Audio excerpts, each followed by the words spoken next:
Back to news. Voter జాబితాలో పేరు లేకపోతే ఏం చేయాలి? సింపుల్, పాత ఓటర్ ఐడినో ఆధార్ కార్డు చూపిస్తే ఓటు హక్కిస్తారు. కానీ బీహార్లో మాత్రం దీనిపై పెద్ద రగడే చోటు చేసుకుంది.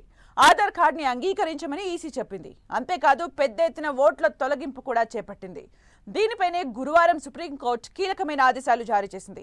అసలు ఎన్నికలకు ముందు ఇలాంటి ఓటర్ రివిజన్ కార్యక్రమం ఎందుకని ప్రశ్నించింది. ఈసీ అనేది జాబితా కోసమే తప్ప పౌరసత్వాన్ని నిర్ధారించే హక్కు లేదంటూ స్పష్టం చేసింది.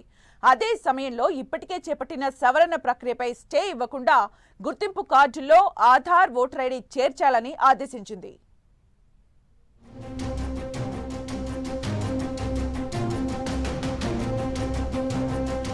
బీహార్లో ఎన్నికల సంఘానికి మెత్తని చొరకలు వేసిన సుప్రీం ఓటర్ల జాబితా సవరణకి అంగీకరిస్తూనే ఆధార్ కన్ఫిడర్ చేయాలని సూచన.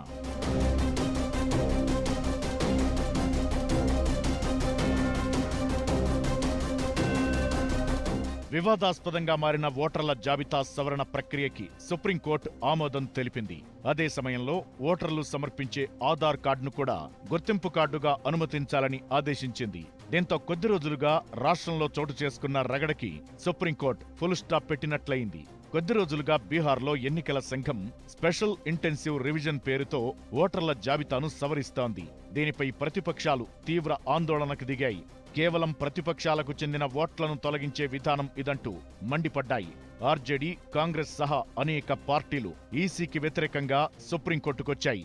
అత్యవసరంగా వేసిన వారి పిటిషన్లను జస్టిస్ సుధాంశు ధులియా, జస్టిస్ జోయ్ మాల్యా బాగ్చీలతో కూడిన ద్విసభ్య ధర్మాసనం విచారణ జరిపింది.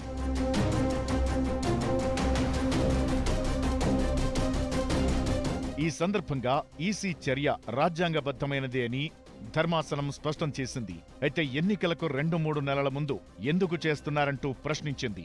ఎప్పుడో 2003లో ఇలాంటి రివిజన్ చేయగా ఇప్పుడెందుకిలా చేస్తున్నారని అడిగింది. దాంతోపాటే ఎలక్షన్ కమిషన్ ఆధార్ని ఖచ్చితంగా గుర్తింపు కార్డుగా అంగీకరించాల్సిందేనంటూ సూచించింది. అంతేకాదు పాత ఓటర్ ఐడిని కూడా ఆమోదించాలని ఆదేశాలు జారీ చేసింది.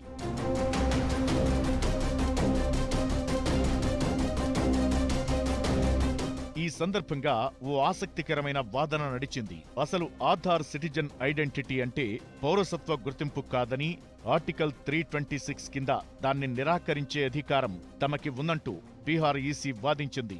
దీనిపై సుప్రీంకోర్టు మండిపోవటమే కాకుండా అసలు పౌరసత్వాన్ని నిర్ణయించే హక్కు ఈసీకి ఎక్కడ ఉందని ప్రశ్నించింది. ఓటర్ల జాబితాలో తప్పులను సవరించాల్సిన ఈసీ పౌరసత్వాన్ని నిరూపించాలని అడగడమేంటంటూ ఆగ్రహం వ్యక్తం చేసింది.